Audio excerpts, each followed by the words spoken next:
మీరు మమ్మల్ని ప్రేమించి గొప్ప రక్షణ విడుదల విమోచన ఇచ్చి నేటి వరకు మీరు మమ్మల్ని సజీవంగా కాపాడుతున్నందుకు వందనాలు. మీ బిడ్డల గృహంలో మీరు చేసిన కార్యములన్నింటిని బట్టి తండ్రి, మరి ఈరోజు స్తుతిగుడిగా కలిగి ఉంటుండగా కోడికి అంతట్లో మీరు సాయం చేయండి. పాటల ద్వారా నేను గణపరచడానికి మీరు ఇచ్చిన కృపను బట్టి నీ స్తోత్రమయ్యా. వాక్యం ద్వారా కూడా మీరు మహిమ పొందండి. నిలబడుతున్న దాసును ఐదు నా పాత్రను ఖాళీ చేయండి. నీ వాక్య సమృద్ధిని నింపండి. నీ ప్రజల యొక్క ఆత్మీయ ఆకులు దప్పిక తీర్చి మీరే బలపరిచి మీరే సహాయం చేయమని యేసు ప్రభు యొక్క శ్రేష్టమైన నామం పేరిట స్తుతించి అడిగి వేడుకొనుచున్నాం తండ్రి, ఆమేన్.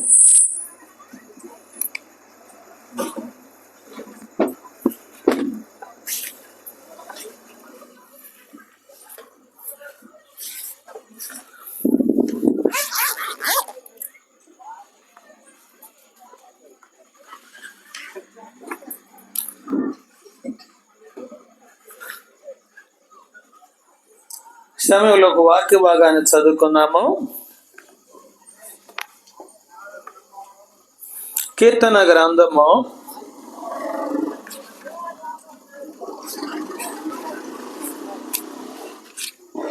26వ అధ్యాయం 6-7 వచనాలు చదువుకుందాం.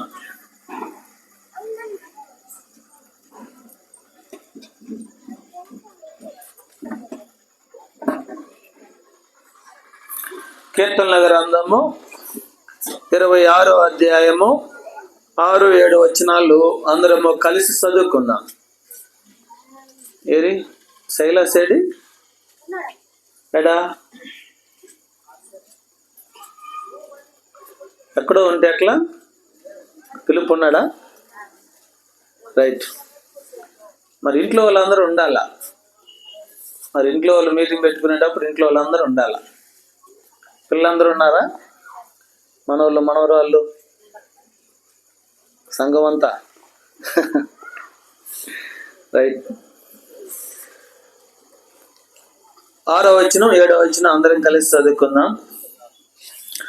నిర్దోషులని నా చేతులు కడుక్కొందును, యెహోవా నీ బలిపీఠము చుట్టూ ప్రదక్షిణము చేయుదును, అచ్చట కృతజ్ఞతాస్తుతులు చెల్లింతును, నీ ఆశ్చర్య కార్యములను వివరింతును.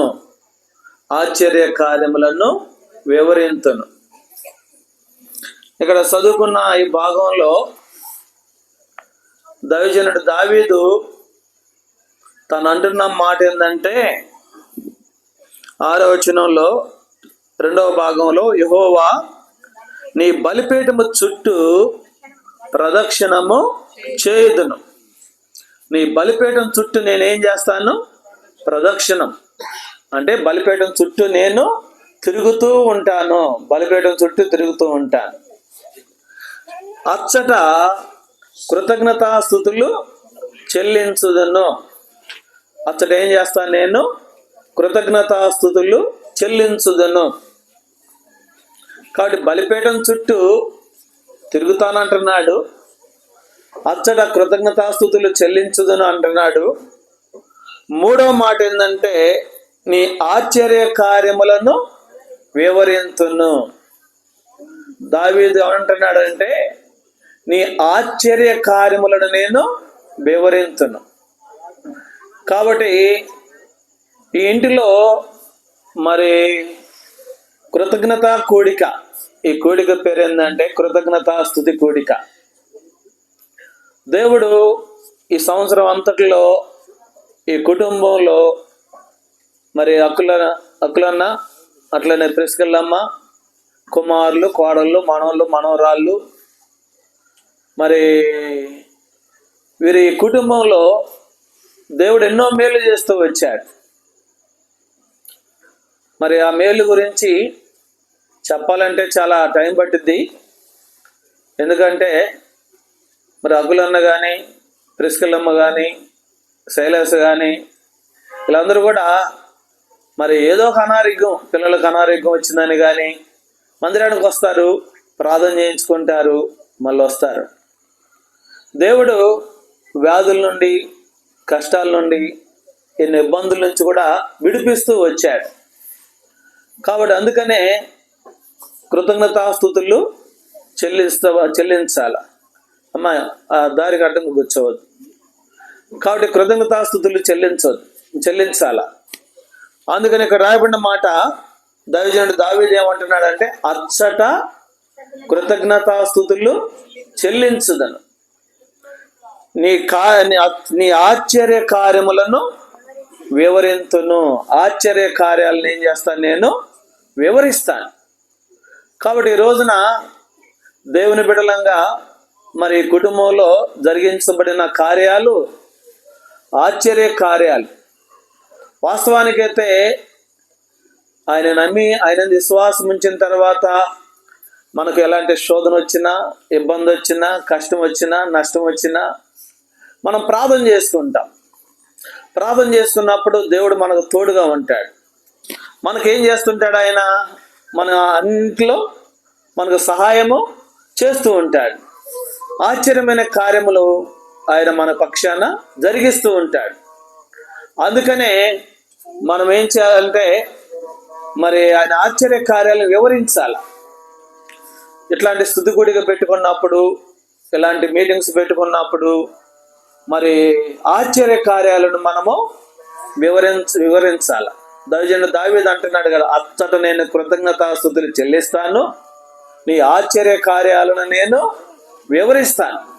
ఎచ్చట అక్కడ రాయబడింది, యెహోవా నీ బలిపీఠము చుట్టూ ప్రదక్షిణము. కాబట్టి దేవుడు దావీదు తన జీవితంలో ఎన్ని ఆపదలైనా రానియండి, ఎన్ని కష్టాలైనా రానియండి, ఎలాంటి అనారోగ్య పరిస్థితులైనా రానియండి, తన జీవితంలో ఎన్నో సమస్యలు రాకలేవు, ఎన్నో సమస్యలు వచ్చినాయి. తను ఏం చేసేవాడంటే బలిపీఠం చుట్టూ ప్రదక్షిణము చేసేవాడు. బలిపీఠం చుట్టూ ఏం చేసేవాడు? ప్రదక్షిణము చేసేవాడు. అంటే బలిపీఠం చుట్టూ తిరిగేవాడు. బలిపీఠం చుట్టూ తిరిగేవాడు. కాబట్టి ఈ బలిపీఠం చుట్టూ తిరుగుతున్నాడు కనుక ఈ బలిపీఠం చుట్టూ తాను తిరుగుతూ ఉండేవాడు. ఈ బలిపీఠం చుట్టూ తిరుగుటం వలన ఎట్లాంటి సమస్య అయినా రానండి వెళ్ళిపోతుందంటే, ఎలాంటి కష్టమని రానండి వెళ్ళిపోతుంది, ఎలాంటి అనారోగ్యం అని రానియండి అనారోగ్యం ఏమైపోతుంది? వెళ్ళిపోతుంది. ఒకవేళ అనుకోవచ్చు బలిపీఠం చుట్టూ ఎందుకు తిరగాల బలిపీఠం చుట్టూ అని. అంటే పాత నిబంధనలో బలిపీఠాలు ఉండేవి. ఒకటి మట్టితో కట్టిన బలిపీఠం అని ఉంది, మట్టితో కట్టబడిన బలిపీఠం అని. ఇంకోటేమో పాత నిబంధనలో ఇత్తడి బలిపీఠం కట్టబడింది. ఎప్పుడు? మోషే కాలంలో ఇత్తడి బలిపీఠం కట్టబడింది. తర్వాత సొలొమోను కాలంలో అక్కడ కూడా ఇత్తడి బలిపీఠం కట్టబడింది. కాబట్టి ఏం చేసేవాడు? అప్పుడు ఏం చేసేవాళ్ళు అంటే వాళ్ళ జీవితంలో ఏ కష్టం రాని, ఏ బాధ రాని బలిపీఠం చుట్టూ వాళ్ళు ప్రదక్షిణము చేసేవాళ్ళు. అంటే బలిపీఠం చుట్టూ ప్రదక్షిణం చేయడం ద్వారా ఏం జరిగేది? వాళ్ళ కష్టాలు, వాళ్ళ ఇబ్బందుల నుంచి దేవుడు విడిపించేవాడు, రక్షించేవాడు, కాపాడుతూ వచ్చేవాడు. అందుకనే దావీదు కూడా తన జీవితంలో ఎన్ని వచ్చినా కానీ ఏం చేసేవాడు? బలిపీఠం చుట్టూ తిరిగేవాడు. తిరిగినప్పుడు దేవుడు ఏం చేశాడు? వాటన్నిటి నుంచి దేవుడు వారిని విడిపిస్తూ వచ్చాడు. వాటన్నిటి నుంచి దేవుడు వారిని విడిపిస్తూ కాపాడుతూ వచ్చాడు. అందుకనే అచ్చటనే నేను కృతజ్ఞతాస్తుతులు చెల్లించెదను. అచ్చటనే నా దేవుని ఆశ్చర్య కార్యములను నేను వివరింతును. చూసారా? ఆశ్చర్య కార్యాలను నేను వివరింతును అన్నాడు. కాబట్టి ఈ రోజున బలిపీఠము దావీదు జీవితంలో ఎంతో మేలు చేసింది. దావీదు జీవితంలో బలిపీఠము దావీదు జీవితంలో ఎంతో మరి ఎన్ని సమస్యలు వచ్చినా, ఎన్ని ఇబ్బందులు వచ్చినా వాటన్నిటి నుంచి విడిపించింది ఏంటంటే బలిపీఠమే.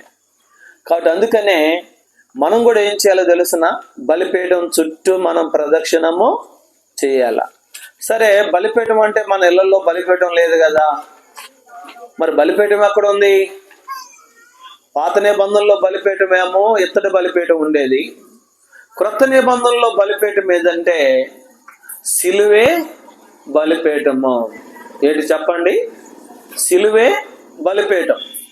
కాబట్టి ఈ సిలువ అనే బలిపీఠం చుట్టూ మనం ఏం చేయాలంటే మనము ప్రదక్షిణము చేయాల. సిలువ అనే బలిపీఠం చుట్టూ మనం తిరుగుతూ ఉండాల. సిలువ అనే బలిపీఠం చుట్టూ మనం తిరుగుతూ ఉంటే అప్పుడు ఏం చేయబడతాం? మనము మన కష్టాలు, మన సమస్యలు, మన ఇబ్బందులు అవన్నీ తొలగిపోతాయి. అంటే సిలువ అంటే సిలువ బొమ్మ పెట్టుకొని దాని చుట్టూ తిరగమని కాదు. సిలువ బొమ్మ కూడా ఒక విగ్రహం అయిపోయింది చాలా మందికి. కొంతమంది మారు మనసు పొందరు, రక్షణ పొందరు, మరి ఏళ్ళకు సిలువ పెట్టుకుంటారు, మెడలో ఒక సిలువ వేస్తారు, లేగితే నొసటి మీద సిలువ వేసుకుంటా ఉంటారు సారికి. ఆ సిలువ కాదు ప్రభు కోరుకునేది. విగ్రహ సంబంధమైన సిలువ కాదు. సిలువ అంటే ఆ సిలువలో యేసుక్రీస్తు వారు ఏం చేయబడ్డాడంటే వధింపబడ్డాడు. కాళ్ళల్లో మేకులు కొట్టించుకున్నాడు, చేతుల్లో చేళ్ళు కొట్టించుకున్నాడు, పక్కల్లో బల్లిపోటు పొడిపించుకున్నాడు, ఆయన నిలువెల్ల గాయాలు పొందాడు, తలపై మొండ్ల కిరీటం పెట్టించుకున్నాడు. సిలువలో యేసుక్రీస్తు వారు బహుశ్రమ పొందాడు. కాబట్టి సిలువ మీద ఉన్న యేసు ప్రభు చుట్టూ మనం ఏం చేయాలి? మనము ప్రదక్షిణం చేయాల. సిలువ మీద ఉన్న యేసు ప్రభు చుట్టూ మనం ప్రదక్షిణం చేయాలి. ఎప్పుడైనా చూడండి, సిలువ మీద ఉన్న యేసు ప్రభు చుట్టూ మనం ప్రదక్షిణం చేసామనుకోండి, మన కష్టాలు, మన ఇబ్బందులు, మన సమస్యలు, మన ఎలాంటివైనా దేవుడు ఏం చేస్తాడు? వాటన్నిటి నుంచి విడిపిస్తాడు. వాటన్నిటి నుంచి దేవుడు కాపాడుతూ ఉంటాడు, భద్రపరుస్తాడు. కొంచెం ముందు సర్దుకోండి, మీరంతా కొంచెం ముందు సర్దుకోండి. బ్రదర్స్ కూడా కొంచెం ముందుకు రండి.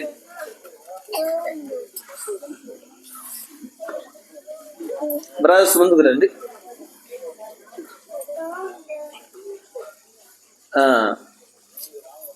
కొంచెం ముందుకు రండి. కాబట్టి సిలువ మీద ఉన్న యేసుక్రీస్తు చుట్టూ మనము ప్రదక్షిణం చేయాలి. అంటే చుట్టూ ప్రదక్షిణం చేయడం అంటే అర్థం ఏందో తెలుసునా? యేసు ప్రభువుని కేంద్రంగా పెట్టుకొని ఆయన గురించి ఎప్పుడు మనం ప్రార్థన చేయడం ద్వారా అప్పుడు మన సమస్యలు, మన ఇబ్బందులన్నిటి నుంచి మనం విడుదల పొందగలుగుతాం. సరే, పాత నిబంధనలో బలిపీఠం చుట్టూ వాళ్ళు ప్రదక్షిణం చేశారు. క్రొత్త నిబంధనలో సిలువ చుట్టూ మనం ఏం చేయాలంటే మనము ప్రదక్షిణం చేయాలి. అసలు సిలువ అంటే ఏంటి? సిలువ అంటే ఏంటి? దీని గురించి కొన్ని మాటలు మీ మధ్య తీసుకుని రావాలని కోరుతున్నాను. బైబిల్లో మనం చూస్తున్నాం, కొరింథీయులకు రాసిన మొదటి పత్రిక 1వ అధ్యాయం 18వ వచనం. కొరింథీయులకు రాసిన మొదటి పత్రిక 1వ అధ్యాయం 18వ వచనం. సిలువను గూర్చిన వార్త నశించుచున్న వారికి వెరుగుతనము గాని రక్షింపబడుతున్న మనకు దేవుని శక్తి. అందరూ నాదే చెప్పండి. సిలువను గూర్చిన వార్త నశించుతున్న వారికి వెర్రితనము గాని రక్షింపబడుతున్న మనకు దేవుని శక్తి. సిలువ అంటే ఏంటమ్మా చెప్పండి? దేవుని శక్తి. దేవుని శక్తి. కాబట్టి సిలువ అనేది నశించే వారికేమో వెర్రితనంగా కనబడుతుంది. వెర్రితనం అంటే ఆయన ఏంట్రా యేసయ్య 3 మేకులు వీక్కోలేకపోయాడని, యేసయ్యని సిలువ మీద వేలాడాడని, యేసయ్యకి చేత కాలేదని అని ఆ సిలువను ఏం చేస్తున్నారు? కొంతమంది అపహాస్యము చేస్తున్నారు. అట్లా అపహాస్యం చేసి హేళన చేసే వారికి, నశించుతున్న వారికి అది వెర్రితనము. అంటే ఇక వారు నశించిపోవడమే కానీ కాపాడబడేది లేదు. ఆ నశించుతున్న వారికి అది ఎట్లా ఉందంట? వెర్రితనముగా ఉంది. రక్షింపబడుతున్న మనకు దేవుని శక్తి. అదేంటి చెప్పండి? సిలువ రక్షింపబడుతున్న మనకు దేవుని శక్తి. అంటే దేవుని శక్తి అంటే ఎట్లా? దేవుని శక్తి ఎట్లా వస్తుంది? కాబట్టి ఈ రోజుల్లో మనం చూస్తున్నాం, సిలువ మీద ఇద్దరు దొంగలు, మధ్యలో యేసుప్రభు ఉన్నాడు. అటువైపున ఒక దొంగ, ఇటువైపున ఒక దొంగ. ఈ ఎడవైపున దొంగ, కుడివైపున దొంగ మొట్టమొదట యేసుప్రభును దూషించాడు. కానీ యేసుప్రభు మాటలు విన్న తర్వాత తన హృదయమో మారిపోయింది. ఎడవైపున దొంగ తర్వాత యేసుప్రభుని ఏం చేశాడు? దూషించాడు. ఎడవైపున దొంగ యేసుప్రభుని దూషించగానే కుడివైపున దొంగ అంటాడు, అరే నీకు నాకు ఈ శిక్ష మనకి తగిందే, కానీ ఈయన ఏ నేరము చేయలేదు అని చెప్పి అతన్ని గద్దించి ఏమంటాడో తెలుసునా? యేసు ప్రభు వైపు చూసి, యేసు నీవు నీ రాజ్యంతో వచ్చినప్పుడు నన్ను జ్ఞాపకము చేసుకో అన్నాడు. అప్పుడు యేసు ప్రభు ఏమన్నాడు తెలుసా? నేడు నీవు నాతో కూడా పరదేశంలో ఉంటావు అన్నాడు కుడివైపున దొంగ. అసలే పరలోక రాజ్యంలో చేరాలంటే సామాన్యమైన విషయమా? ధర్మశాస్త్ర ప్రకారం నడుచుకున్న వాళ్ళే చేరలేకపోతున్నారు. ఈ బందిపోటు దొంగ ఎక్కడికి వెళ్ళాడు? ఇప్పుడు పరలోకానికి వెళ్ళాడు. అంటే ఇప్పుడు శిలువ మీద వేలాడుతున్న యేసయ్య ఆ బందిపోటు దొంగకి పరలోక రాజ్యంలో ప్రవేశించే శక్తి ఇచ్చేశాడు. దేవుడు ఆ బందిపోటు దొంగ హృదయాన్ని మార్చిపడేశాడు. ఆ బందిపోటు దొంగ హృదయం మారిపోయింది. వెంటనే నేడు నువ్వు నాతో కూడా పరదేశంలో ఉంటావు. సిలువ అనేది ఏంటో తెలిసిన దేవుని శక్తి అండి. ఎట్లాంటి వ్యక్తి హృదయాన్నైనా సిలువ మార్చివేస్తుంది. సిలువ ఏం చేస్తుంది? మార్చేస్తుంది. ఎంతో మంది సిలువ వైపు చూసి మారిపోయిన వాళ్ళు ఎంతమంది లేరండి? నేను చెప్పగలను, నేను కూడా సిలువ వైపు చూసే మారిపోయా. సిలువలో వేలాడుతున్న యేసుప్రభు వైపు చూసి, యేసయ్యా నా కోసం ఇంతగా బలి అయిపోయినావా, ఇంతగా రక్తం కార్చావా, ఇంతగా త్యాగం చేసావా అని చెప్పి ఏడ్చి ఏడ్చి ప్రభువును నమ్మి పాపాన్ని ఒప్పుకొని పాపాన్ని పోగొట్టుకున్నా. కాబట్టి ఎంతమంది గోండాలు మారిపోయారండి. పెద్ద పెద్ద రౌడీలు కూడా ఆ సిలువ దృశ్యాన్ని చూసి ఏమైపోయారు? మారిపోయారు. ఎంతోమంది జూదర్లు, ఎంతోమంది తాగుబోతులు సిలువ దృశ్యాన్ని చూసి మారిపోయారు. సాధు సుందర్ సింగ్, ఆయన సిక్కు మతస్థుడు. కాబట్టి మన ఇండియాలో సిక్కు మతస్థులు అంటే మన ఇండియాకు వాళ్ళే ఎక్కువగా సెక్యూరిటీ ఇచ్చేది, ఇండియా మొత్తానికి. అలాంటి వారిలో నుండి ముగ్గురు వచ్చారు. కర్తార్ సింగ్, సాధు సుందర్ సింగ్, ఇంకా భక్త సింగ్. వీళ్ళు ముగ్గురు కూడా దేవుని చేతుల్లో బలంగా వాడబడిన వాళ్ళే. సాధు సుందర్ సింగ్ అని ఆయన దేవుణ్ణి హింసించాడు, బాధించాడు, దేవుని బిడ్డలు హింసించాడు. ఒక రోజున తన జీవితంలో ఒక టీచర్ని కొట్టినందుకు పశ్చాత్తాపడి ఇంట్లోకి వెళ్ళి, అసలు నేను నమ్ముకున్న దేవుడు గొప్పోడా, ఆ టీచర్ నమ్ముకున్న దేవుడు గొప్పోడా అని అందరు దేవుళ్ళ పేర్లు ఎత్తి నువ్వు కనబడు అంటే ఎవరు కనబడలా. చివరికి మిగిలింది ఎవరో? యేసుప్రభు ఒక్కడే. యేసుప్రభు నువ్వు దేవుడు అయితే నాకు కనబడు అన్నాడు. అప్పుడు యేసుక్రీస్తు వారు ఆ సిలువ గోడ మీద సిలువ బొమ్మ కనబడుతూ సిలువలో వేలాడుతున్నట్టు ఆ దర్శనం చూశాడు. ఇక అప్పటి నుండి ఆయన హృదయం మారిపోయింది, జీవితం మారింది. ఇక అప్పటి నుండి యేసుప్రభుని నమ్మాడు, యేసుప్రభుని విశ్వాసం ఉంచాడు. ఇక అక్కడి నుండే ఇక ప్రార్థన చేసుకోవటం, దేవుని నమ్ముకోవటం, దేవుని వాక్యం చెప్పటం, మరో మీటింగ్లు పెట్టడం, అట్లా ఆయన ప్రార్థన చేస్తే ఎన్నో అద్భుతాలు జరిగినాయి.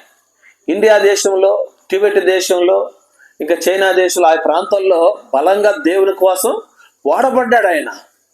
కాబట్టి ఆ సిలువ దృశ్యం ఆయన హృదయాన్ని మార్చేసింది. ప్రియమైన సహోదరుడు, ఆ సహోదరి, మన జీవితంలో మనం మారాలి అంటే మనం మారలేదు. ఎవరన్నా మారుస్తారా అంటే ఎవరు కూడా మార్చరు. ఎవరు మార్చేవాళ్ళు లేరు, మనం మారేవాళ్ళము కాదు. కానీ ఎప్పుడు మారుతామో తెలిసిన, సిలువలో వేలాడుతున్న యేసయ్య వైపు మనం ఎప్పుడైతే చూస్తామో అప్పుడే ఏమైపోతాం? మనము మారిపోతాము. అందుకని బైబిల్లో యేసుప్రభు అన్నాడు, యెషయా గ్రంథం 45:22, బూదిగంతముల నివాసులారా నా వైపు చూసి రక్షణ పొందిరి. ఎవరి వైపు చూడాలంట? యేసు వైపు చూడాలి. కాబట్టి వాళ్ళ వైపు వీళ్ళ వైపు చూడకూడదు. కాబట్టి కొంతమంది ఏం చేస్తారంటే మందిరానికి వెళ్ళే వాళ్ళని చూస్తూ ఉంటారు. వాళ్ళలో కొన్ని బలహీనతలు ఉంటే ఉండవచ్చు, లేకపోతే మరి పెద్ద లెంగ చూస్తుంటారు, వాళ్ళ బలహీనతలు ఉంటే ఉండవచ్చు, లేకపోతే సేవకు లెంగ చూస్తుంటారు, సేవకు లేదని బలహీనత కనబడవచ్చు. మేము కూడా మా లెంగ చూడమని ఇప్పుడు మేము చెప్పాం. కానీ ఎవరైపు చూడాలా? యేసు వైపు చూడు, యేసుప్రభు వైపు చూడాలా. హెబ్రీయులకు రాసిన పత్రిక 12:2 రాయబడింది, విశ్వాసమునకు కర్తయు దాన్ని కొనసాగించువాడైన యేసు వైపు చూడు. యేసు వైపు చూస్తే ఎట్లాంటి వ్యక్తి యొక్క జీవితమైనా మారిపోద్ది. ఎట్లాంటి వ్యక్తి యొక్క జీవితమైనా మారిపోద్ది. కాబట్టి అందుకనే నేడు దినాన ప్రేమను అయ్యా అమ్మ, సిలువ వైపు మనం చూడాలండి. సిలువ చుట్టూ నువ్వు ప్రదక్షిణ చేయాలండి. నీవు వ్యసనం, ఎంతోమంది రకరకాల వ్యసనాలు ఉంటాయి. మరి రకరకాల వ్యసనాలు, ఈ వ్యసనాలన్నీ పోవాలంటే సిలువ చుట్టూ మనం ఏం చేయాలా? ప్రదక్షిణం చేయాలా. ఆ సిలువ మనలో ఉన్న వ్యసనాలన్నిటినీ తొలగించి వేస్తుంది, మనలో ఉన్న వ్యసనాలన్నిటినీ దూరపరుస్తుంది. ప్రియమైన సహోదరుడా, సహోదరి, సిలువ దేవుని యొక్క శక్తి. కాబట్టి ఎన్నో కుటుంబాలను మార్చేది సిలువే, ఎంతో మంది జీవితాలను మార్చేది సిలువే, ఎన్నో గ్రామాలను మార్చేది సిలువే, ఎంతో మంది దేశాలను కూడా మారుస్తుంది సిలువే. రోజుల్లో చెప్పగలమండి, ఎంతో మంది సహోదరులు చెప్పగలరు, నా భర్త మారాడండి యేసయ్యను నమ్మినాక. ఒకప్పుడు మారేవాడు కాడు. ఒక ఆయన నాకు బాగా తెలుసు, కమ్యూనిస్ట్ లీడరు, ఫుల్ త్రాగబోతు, 24 hours ఆన్లైన్లోనే ఉంటాడు ఆయన. 24 hours ఆన్లైన్లో ఉంటాడు. మందిరానికి రమ్మంటే నా వల్ల కాదనేవాడు. అలాంటోడు మందిరానికి వచ్చిన తర్వాత మారిపోయాడు. ఎట్లా మారాడంటే దేవుని యొక్క సిలువ శక్తి ఆయనలో పనిచేసింది. మానేశాడన్ని. ప్రియమైన సహోదరుడా, సహోదరి, గుర్తుంచుకో, యేసయ్య నీ కొరకు నా కొరకు సిలువలో మరణించాడు. ఆ సిలువ చుట్టూ ప్రదక్షిణం చేయడం ద్వారా దైవ శక్తిని మనము పొందగలుగుతాము. సిలువ యొక్క మొట్టమొదట మరి అక్కడ ఉపయోగం ఏంటో మనకు కనబడుతుంది. రెండవదిగా బైబిల్లో మనం చూస్తున్నాం, గలతీయులకు రాసిన పత్రిక 2వ అధ్యాయము 20వ వచనం. గలతీయులకు రాసిన పత్రిక 2వ అధ్యాయం 20వ వచనం, నేను క్రీస్తుతో కూడా సిలువ వేయబడి ఉన్నాను, ఇక జీవించువాడును నేను కాను, క్రీస్తే నా యందు జీవించుచున్నాడు. చాలు, అందరూ నాది చెప్పండి.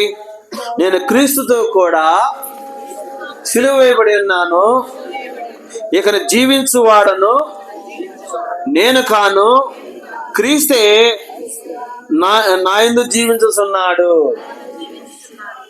సిలువ ఏం చేస్తుందంటే ఒక మనిషిని జీవింపజేస్తుంది. ఏం చేస్తుంది చెప్పండి?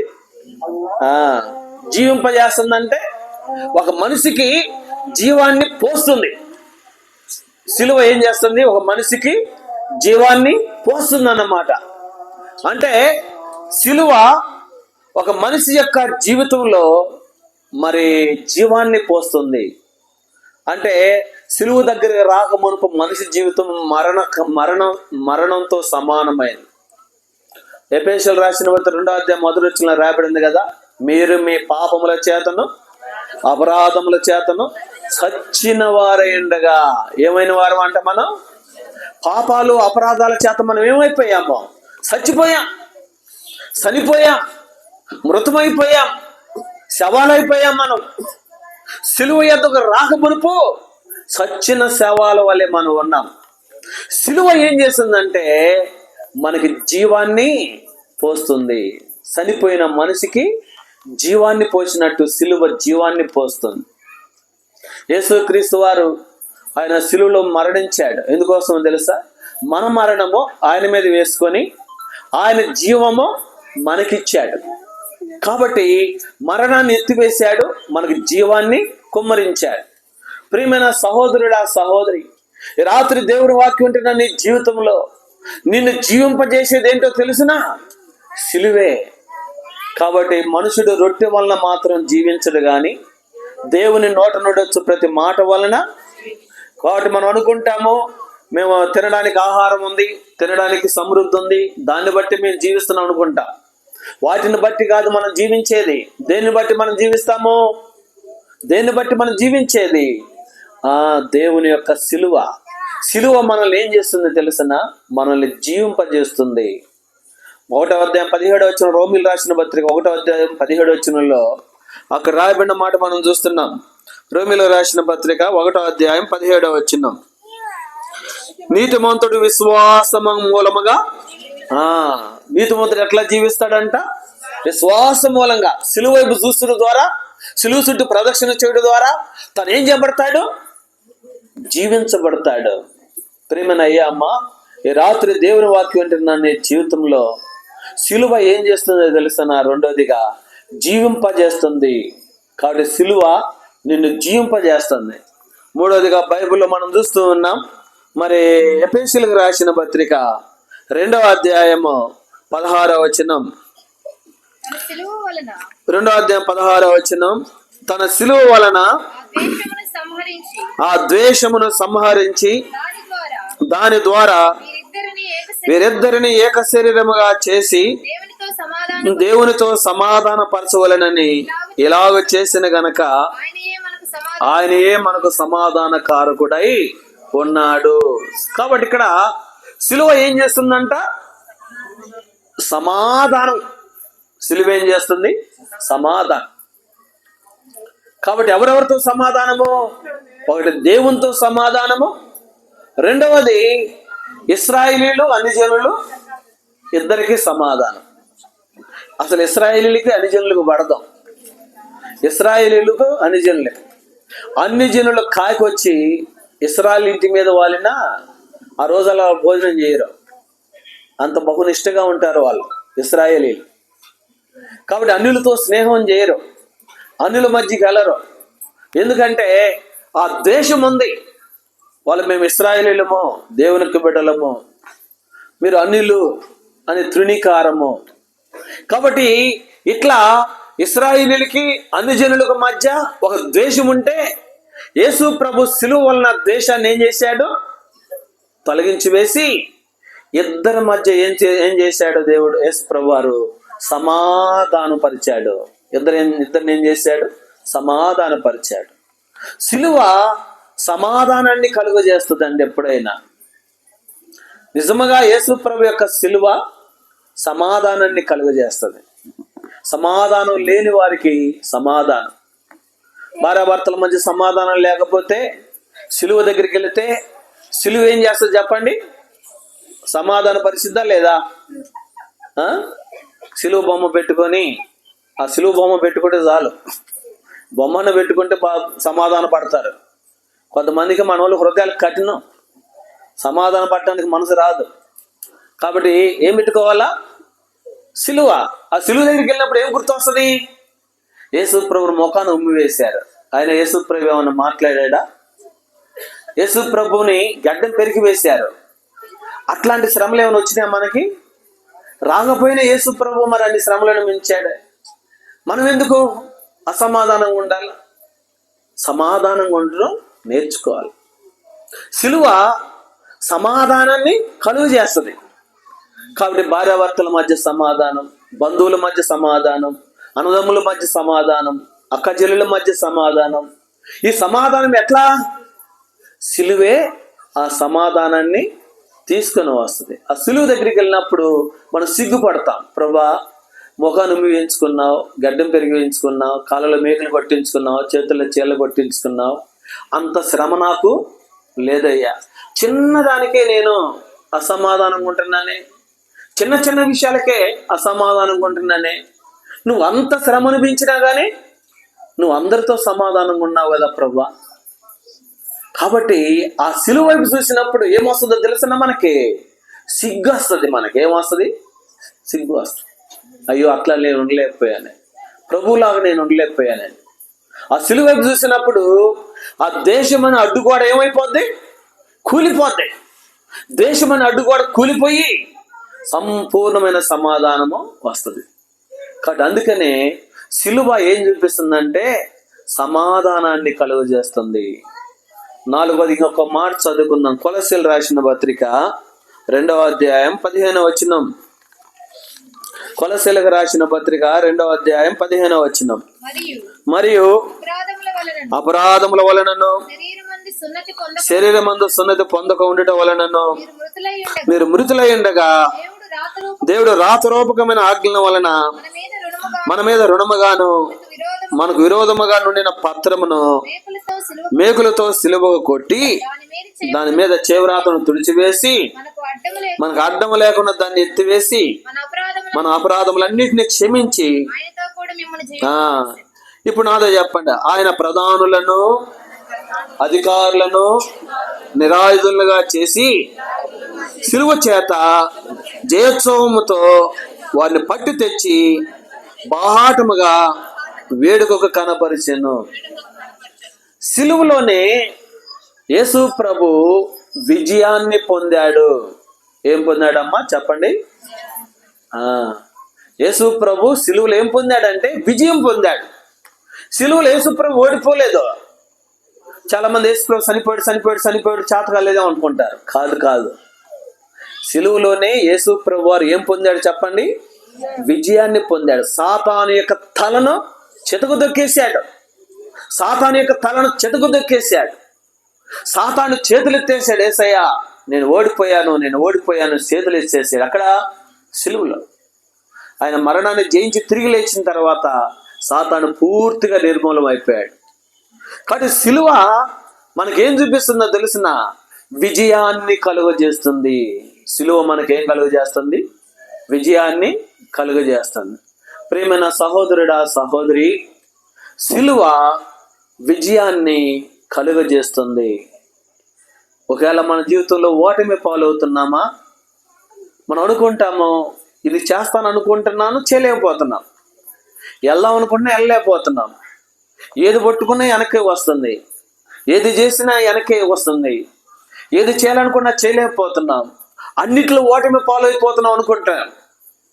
ఓటమి పాలవుతున్న సమయాల్లో సిలువ చుట్టూ మనం ఏం చేయాలంట? ప్రదక్షిణం చేయాల. యేసు ప్రభు సిలువను జ్ఞాపకం చేసుకో. ఆ సిలువను జ్ఞాపకం చేసుకుంటే ఏమొస్తుందో తెలుసా? మనకి విజయము. ఏమొస్తుంది? మనకి విజయం వస్తుంది. ప్రియమైన సహోదరుడా సహోదరి, ఈ రోజున మన జీవితంలో ఆ సిలువ మనకి ఏం కలుగజేస్తుందంటే విజయాన్ని కలుగజేస్తుంది. కాబట్టి ఆ సిలువ మనకు లేకపోతే మనకు విజయం లేదు. సిలువ దగ్గరికి వెళ్ళు. ప్రభువా నేను ఓటమి పాలవుతున్నానయ్యా, నేనేమి చేయలేకపోతున్నాను, చేద్దాం అనుకుంటున్నా నా వల్ల కావట్లేదు అని మనం ప్రభు దగ్గర గనక పశ్చాత్తాపడితే ప్రభు సిలువ వైపు మనం చూసినప్పుడు తప్పనిసరిగా మనకేమొస్తుంది చెప్పండి? విజయం వస్తుంది.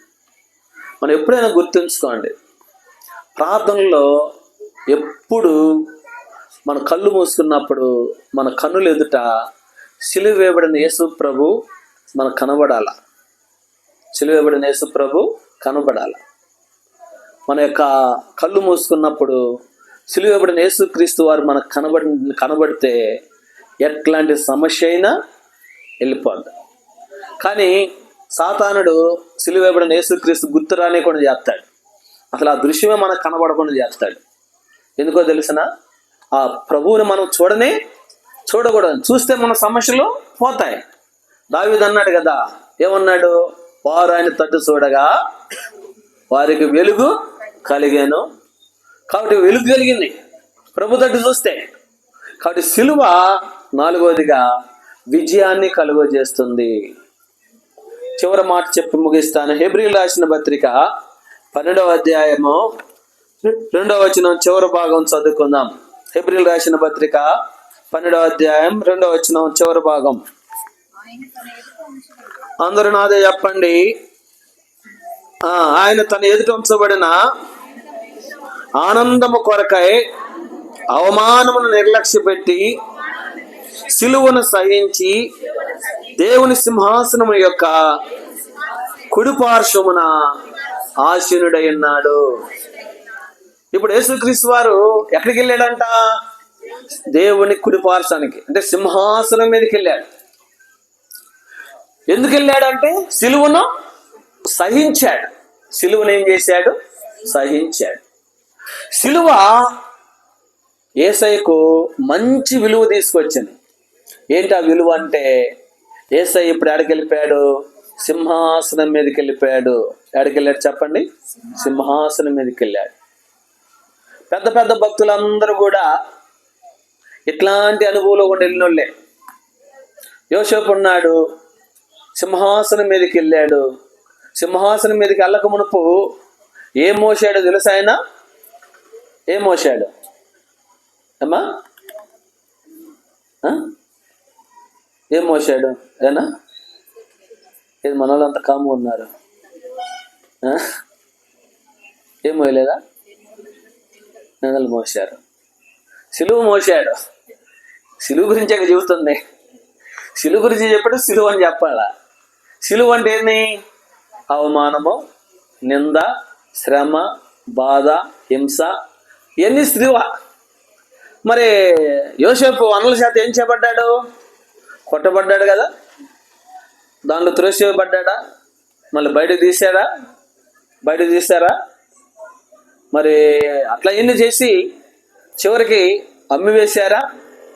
మరి ఇట్లాంటి జైల్లో వేయబడ్డా? అవమానం వచ్చిందా? నింద వచ్చిందా? ఎన్ని వచ్చినాయి? ఇదంతా సిలువ. ఈ సిలువను సహించాడు కనుకనే ఎక్కడికి వెళ్ళాడు? ఇప్పుడు సింహాసనం మీదకి వెళ్ళాడు. సిలువ సింహాసనం మీదకి తీసుకొని వెళ్తాను. ప్రియమైన సహోదరుడా, సహోదరి, సిలువ లేకుండా సింహాసనము లేదు. నువ్వు సింహాసనం కావాలంటే సిలువను భరించాలా, సిలువను సహించుకోవాలా. అవమానాన్ని భరించు, శ్రమను భరించు, ఇబ్బందులను భరించు. నీకు ఎవరన్నా నీ మీద అభినందనలేస్తున్నారా? భరించు. ఈ సిలువే మనల్ని ఏం చేస్తుందంటే సింహాసనం మీదకి, యోసేపుని సింహాసనం మీదకి తీసుకెళ్ళిందా? దావీదు కూడా సిలువను మోసినోడే. దావీదు మరి మామ ఎవరైనా? దావీదు మామ ఎవరు? దావీదు మామ సౌలు. ఈ సౌలు కూడా ఏం చేశాడు? మరి యోసేపుని, దావీదుని సిలువేశాడు. ఎక్కడుంటే ఆడ తరిమేవాడు. అరణ్యంలో ఉంటే అరణ్యంలో తరుగుంటూ వెళ్ళేవాడు, కొండల్లో ఉంటే కొండల్లో తరుగుంటూ వెళ్ళేవాడు. దావీదు పాపం ఎండకి ఎండేవాడు, వర్షానికి తడిసేవాడు, ఆ కొండ గుహల్లో దాక్కునేవాడు. కాబట్టి ఇదంతా సౌలు ద్వారా వచ్చే శ్రమ అంతటిని సహించుకుంటా భరించుకుంటా ఉన్నాడు. ఎవరు? దావీదు. చూశాడు దేవుడు, ఇట్లాంటి వ్యక్తే నాకు కావాలన్నాడు. అలాంటి వ్యక్తిని సింహాసనం మీద కూర్చోబెడుతున్నాడు. ప్రియమైన సహోదరుడా, సహోదరి, దేవుడు కూడా మనకు కూడా అవకాశం ఇచ్చాడు. ఏ అవకాశమో? ప్రకటన గ్రంథం 3వ అధ్యాయంలో రాయబడింది. 19వ వచనం. ప్రకటన గ్రంథం 3వ అధ్యాయము 21వ వచనం. నేను జయించి నా తండ్రితో కూడా ఆయన సింహాసనం కూర్చుని ప్రకారము జయించు వానిని నాతో కూడా నా సింహాసనం నందు కూర్చున్ననిచ్చేదను. ఎక్కడ కూర్చొని అడుగుతాడంట? సింహాసనం మీద కూర్చొని వస్తా. ఎవరిని? అందరినీ కాదు, సిలువను సహించిన వారిని, సిలువను మోసిన వారిని, సిలువను భరించిన వారిని, ఇలాంటి వారిని ఎక్కడికి తీసుకెళ్తాడు ఆయన? సింహాసనం మీదకి తీసుకుని వెళతాడు. ప్రియమైన సహోదరుడా, సహోదరి, సిలువను మనం మోస్తున్నామా? సిలువను సహిస్తున్నామా? సిలువను భరిస్తున్నామా? భరిస్తేనే కదా సింహాసనము. భరించకుండా మరి సింహాసనం ఎక్కడుంది? మనం ఇంకొకరు సిలువ వేస్తుంటే మన సింహాసనం కాదు వచ్చేది. ఏమొస్తుందో తెలిసిన? ఇంకా శ్రమలు ఎక్కువ అవుతాయి. కాబట్టి అందుకనే మనం సిలువను మనం భరించి సహించుకుంటే సింహాసనము దేవుడు మనకిస్తాడు. అందుకనే ఈ సిలువ మనిషికి సింహాసనం ఇస్తుంది. కాబట్టి అందుకనే దైవజనుడు దావీదు అన్నాడు, నీ బలిపీఠము చుట్టూ నేను ప్రదక్షిణము చేయదును అన్నాడు. నీ బలిపీఠం చుట్టూ నేనేం చేస్తాను? ప్రదక్షిణం చేస్తా అంటే నీ సిలువు చుట్టూ నేను ప్రదక్షిణం చేస్తానయ్యా. దైవజనుడు మరి పౌలు గారు కూడా అదే మాట అన్నాడు. కాబట్టి నేను సిలువ వేయబడి ఉన్నాను, నేను సిలువ వేయబడి ఉన్నాను అనేక మార్లు అంటాడు ఆ పదం. కాబట్టి నా లోకానికి నేను సిలువ వేయబడి ఉన్నాను అంటాడు. అంటే అర్థమైంది, సిలువ చుట్టూ ఆయన ఏం చేశాడు? ప్రదక్షిణం చేశాడు. దేవుని బిడ్డల మనం కూడా సిలువ చుట్టూ మనం ఏం చేయాలంట? ప్రదక్షిణము చేయాల. చేస్తే ఏముంటుంది చెప్పండి? 5 సంగతులు చెప్పాను. 1, దేవుని శక్తిని పొందుతాము. ఏం పొందుతాం మనం చెప్పండి? దేవుని శక్తిని పొందుతాం. 2, సిలువ మనకి జీవాన్ని ఇస్తుంది, జీవింపజేస్తుంది. సిలువ మనల్ని జీవింపజేస్తుంది. 3, మనల్ని ఏం చేస్తుంది? సమాధానపరుస్తుంది. సిలువ మనల్ని ఏం చేస్తుంది? సమాధానపరుస్తుంది. కాబట్టి సమాధానం లేని వారికి సమాధానం ఇస్తుంది. 4, సిలువ ఏం చేసుకున్నా విజయాన్ని ఇస్తుంది. 5, సింహాసనము ఇస్తుంది. అందుకనే మనము సిలువ చుట్టూ మనం ఏం చేయాలంట? ప్రదక్షిణం చేయాల. దేవుడి కొద్ది మాటలను దీవించునుగాక. ప్రార్థన చేసుకుందాం.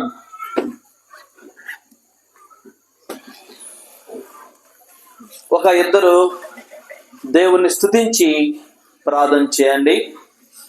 మరి అకులన్న, మరి ప్రిస్కల్లమ్మ వారి కుటుంబంలో దేవుడు చేసిన మేలును బట్టి, శైలాస్ వాళ్ళ కుటుంబంలో జరిగించిన కార్యాలను బట్టి, ఫిలిప్ వారి కుటుంబంలో కూడా దేవుడు కొన్ని కార్యాలు జరిగించాడు. అట్లనే మరి రవి, ప్రిస్కల్లా వాళ్ళు, ప్రిస్కల్లా తన ఆపరేషన్ విషయంలో కూడా దేవుడు ఎన్నో మేలు చేస్తూ వచ్చాడు. ఇట్లా కుమారుల కుటుంబాల్లో దేవుడు ఎన్నో మేలు చేశాడని తల్లిదండ్రులుగా వారు కృతజ్ఞత పొడిగి పెట్టుకున్నారు. దాన్ని బట్టి దేవుని స్తుతించండి. మరి అందరూ రక్షణ పొందాలా, అందరూ రక్షణ పొందేదాని కొరకు ప్రార్థన చేయండి. మరి దేవుళ్ళు స్థిరంగా బలంగా ఉండేదానికి, కుటుంబాలు స్థిరంగా బలంగా ఉండేదాని కొరకు ఒక 2 మరి ప్రార్థన చేయండి. ప్రేరేపణ గలవారు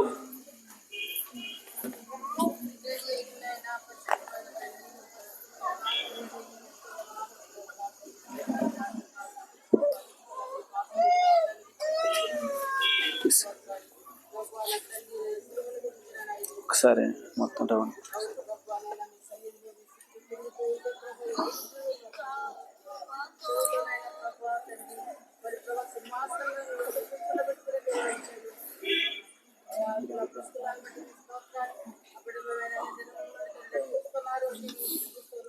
రక్షించుకొని ఆ దినములను వాళ్ళు సజీవులుగా కాపాడుతూ వారికి వచ్చిన శ్రమలన్నిటిలో ప్రభు ఇబ్బందుల్లో, ఇరుకల్లో తోడుగా ఉంటూ మీరు సంరక్షిస్తూ పోషిస్తూ ఉన్న దేవుడు అంటే అవును ప్రభు. ఎన్నో పరిస్థితులు, అనారోగ్య పరిస్థితులు అయితే, ఆర్థిక పరిస్థితులు అయితే నేను వాటన్నిటిలో మీరు కృపలో విడవగా చూపిస్తున్నారు. వాళ్ళు కూడా మనం విడిచిపెట్టకుండా మేము అన్ని వెంబడించడానికై నేను చూపిస్తున్నారు. అలాగే ప్రభు నిన్నటి దినాన్ని కూడా ప్రభు అన్న మరి బాత్రూంలో పడ్డాడు, ఆయనను మీరు కాపాడుతూ వచ్చారయ్యా. మీ స్తోత్రాలు తెలుస్తున్నాను తండ్రి. అలాగే వాళ్ళు ప్రేమించిన బిడ్డలను బట్టి మీ స్తోత్రాలు అయ్యా. నా తండ్రి శైలస్ కొరకై ప్రార్థిస్తున్నాను. మరి ఆ బిడ్డను కూడా రక్షించుకున్నారు ప్రభు. నా తల్లి తన భార్య ఇచ్చిన బిడ్డలిద్దరు కూడా జ్ఞాపకం చేసుకున్నాడు. బాప్తిస్మం సాక్షి ఉంటుండగా తండ్రి అయినా ఈ సిలువను వెంబడించేవారుగా, ఈ చుట్టూ ప్రదక్షిణం చేసేవారుగా తండ్రి సుఖపడుతూ ప్రార్థిస్తున్నాను. బిడ్డలు కూడా